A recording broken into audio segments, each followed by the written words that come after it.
Hello everyone and welcome to another episode of Inside the Den. Today we're going to take a look at Carte, and this is a free-to-play trading card MMORPG.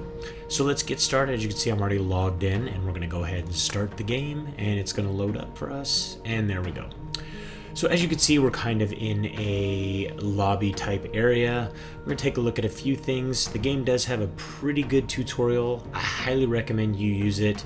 It walks you through all the little nuances of the game. If you want to play this game, which it seems to be getting really popular, it just recently launched, but it has a lot of players when you come in here. There's a lot of different stuff you can do. As you can see, you can duel, you can raid, or you can do single player versus AI, which is really cool for kind of getting practice. I'm actually going to go through a player versus AI because it'll just be faster for me to get into a game. But the raiding portion is pretty cool, where you can group up with a bunch of other players and take on bosses. It's not your traditional raiding, obviously, because it is a trading card game, but it is pretty cool that you can take on these bosses. Now we're going to go through some of these features first. As you can see, there's a lot of different games going on here. We can go through and see more. There's a lot of single duels, AI modes and stuff like that. You can also narrow it down by region, enter room number. You can create your own room or just do a quick join. We're going to go into the deck editor. So as you can see, I'm still very early on in my gameplay, so it's still giving me a lot of these tips, so we'll kind of confirm that through. But you can see here are all the different cards that you have available to you, and just like any trading card game, you're going to pull a group of those cards out when you first start, and then you're going to have to develop mana and all these different things to be able to summon the different creatures or other things. Now when I say other things, you can see there's creatures. Let's see if we can find some of the other things in here. Where are the different ones? So let's go on. There we go. So here we've got shard, which a shard essentially is you're able to use a shard and then generate another card into your hand before it actually in the next turn takes on the form of mana.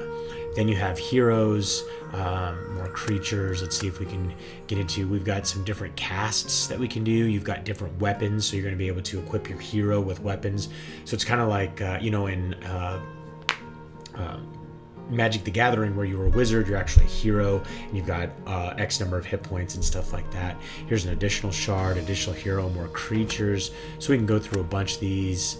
We've got an accessory. You can see it increases the AP and SP. Now, one thing I can tell you is I highly recommend you come in here and really kind of learn what your cards are and what they can do, because a lot of the cards have a lot of special abilities. So you will take and you will actually summon them, and then once you summon them, they're going to have special abilities. Now, these are all my own cards. This is actually my deck, so we can go through and see what's actually in my deck. And you can see right here, this hero can choose only one skill to cast at the end of the game, which is my actual hero. So this is the guy that I'm trying to protect the entire time.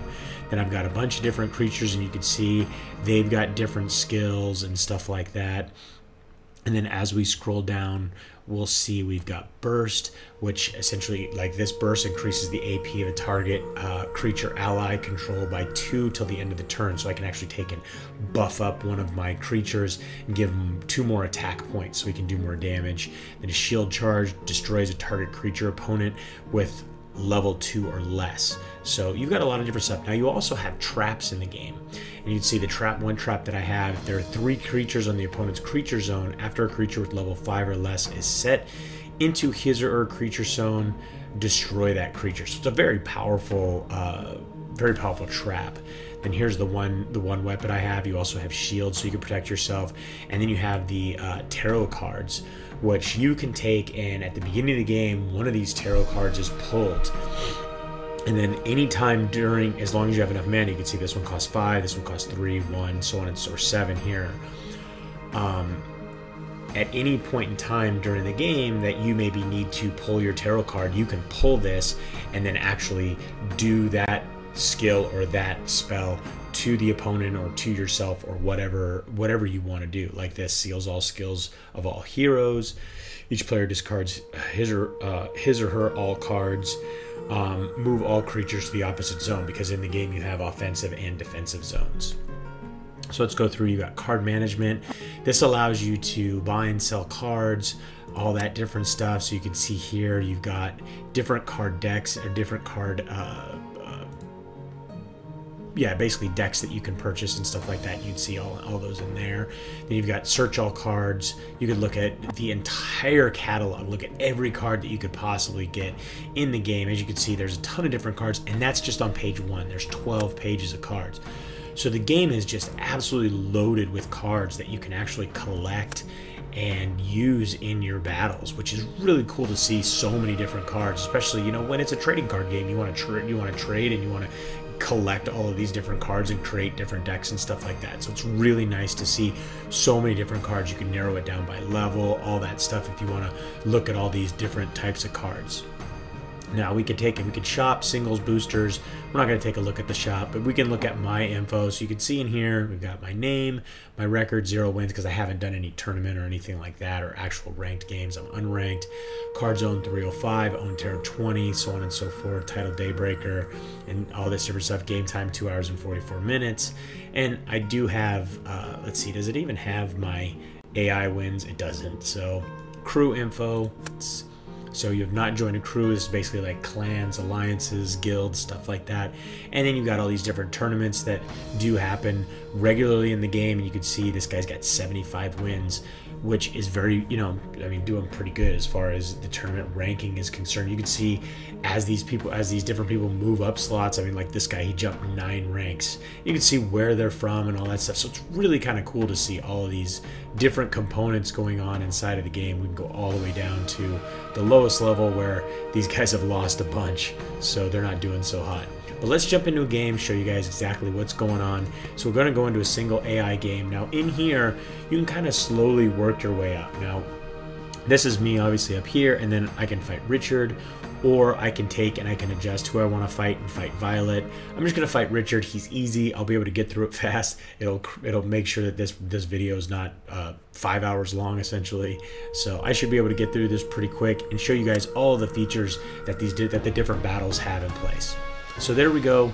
You can see I got the Fool as my tarot card. Now you pick one of these, rock, paper, scissors. I'm going to go with rock. This is to see who. So there we go. We won. So I get to actually play first. Now to start out, I'm going to get, you'd see 7 cards. And one thing that I keep forgetting to turn off is this tooltip. So I can't really see a lot of what's going on, but I understand what's going on. So I'm going to go ahead and click there, move that to my shard zone. Now, like I said, that actually gives me an additional card, which you could see I got another shard. And then next turn, that will actually turn into mana. So now I'm going to go ahead and hit F1 because I can't do anything because I have no mana. He's going to do the same thing. He pulls his deck, he puts his in the shard, and he trades back. So there we go. We've got 1 mana. So we're going to go ahead and once again put that in the shard zone. And you can see our 2 heroes, they have basically 18 health, but they have no attack power right now. Now, obviously, we can summon weapons and things like that to give them attack power and then start doing damage, which I can actually take and summon this creature. We're going to go ahead and put this in the attack zone because I had that 1 mana, and then we'll go ahead and move forward with our turn. Now, creatures, when you first summon them, they cannot attack. They can only attack in the turn after they have been summoned. So you have to kind of be very wary of that. So when you're summoning creatures, you have to wait for them to be able to attack. So there we go. We got another shard. Now we can use burst magic, and what we can do is we can use this, and there we go. It'll pump this up. And then we're going to go ahead and we're going to actually attack. But this guy, maybe we're not. So let's go ahead and move on. And there we go. We got our +2 AP. That's what I had to do. I had to finalize the actual process there. So we're going to go ahead and make an attack. And he's going to actually defend. So I should take both of them out. I should take this guy out and do a little bit of damage to the actual hero. So as you can see, even though I didn't do any damage to the hero. So that actually was kind of a waste. I should actually put that on my hero. But oh well. So we're going to kind of, what do we got here? We can use my tarot, so I'm not going to use that right now. I'm just going to go ahead and move forward and see what we get. We've got a couple, we should be able to summon this creature right here next time because we will have a little more mana. Come on, there we go. We've got 3 mana. So we're going to go ahead and put another shard in the shard zone. Now, you don't have to put these in the shard zone. I could actually be putting these directly in my mana pool and up my mana pool immediately to 4. So I could have 4 right away. But it gives you that extra card, and by having that extra card, it gives you a chance to do a lot of stuff. So I am going to actually summon. I'm going to summon this guy and put him in the attack zone. There we go. He's a 3/2. So as long as he doesn't summon any more creatures, I can potentially attack him and take him out. So let's see what he does. But as you can see, it is turn-based, very much similar to any other card game out there where you've got either side of the board going on. You've got your opponent and then your side. Let's go ahead and put our shard in the shard zone, and we've got 4. So we're gonna take. I'm going to actually take, and I can go defensive or I can pull out a weapon.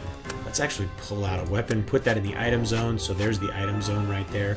And then each time I want to use this, it's going to actually require, we don't want to throw it in the graveyard. So it's going to require me to actually use mana. So if I want to summon stuff and use this weapon, as you can see up in the top left-hand corner, I need to have 2 mana to use the weapon, which increases the AP of your hero unit by 3 until the end of battle, blah, blah, blah, blah. So I have to have 2 mana to do that, and then whatever else that I want to do with my additional mana. So I'm not gonna actually attack him just yet. Let's go ahead and see what he's gonna do. He'll probably bring out an offensive unit this time, and there we go. And he buffed him up, but he can't attack just yet. So we're gonna take and we'll bring out this defensive unit. Actually, what's this one right here? The light cavalry. Attack points 3. 2. We'll go assist that, get him up to 3 AP. Let's go ahead and attack with this guy. Let's go at the actual hero, and he's got some guys that are going to jump in the way. Go ahead. Got rid of that, and then let's go ahead and attack with him as well, just for shits and giggles. He's probably going to defend with him, but we have enough attack power to take him out. Even though we're going to take some damage, we're actually going to take a little bit more damage than I wanted to in this round. See, because I took those 3, even though I did 3 points of damage. So we're going to bring this this character out because it's real cheap. We're going to throw in the defensive zone, just enough to keep him away if he attacks. So let's go ahead and process that turn. He's going to probably summon some more guys. Oh, he actually summoned a weapon. That's fine. I was expecting that to happen, and he basically just sacrificed that guy. For whatever reason, I have no clue. So, we're going to bring another shard out. And as you can see, you're able to do a lot more as you progress through because you have a lot more mana and things like that. So we can actually take him, because we have enough mana, we can pull out one of these warrior adepts. We can actually even pull out this light cavalry. So we're going to pull out this light cavalry, put him in the attack zone, and he's going to give him a plus AP. Then we're going to use our skill, bump him up even more to a 5, and then we're going to attack and drop the bomb right there. So there we go. Evened up the playing field a little bit, and we still got our +2. We're out of mana, so we'll process through. He's got his little plus. He's probably going to bring out some guys this time, but they're not going to be able to attack.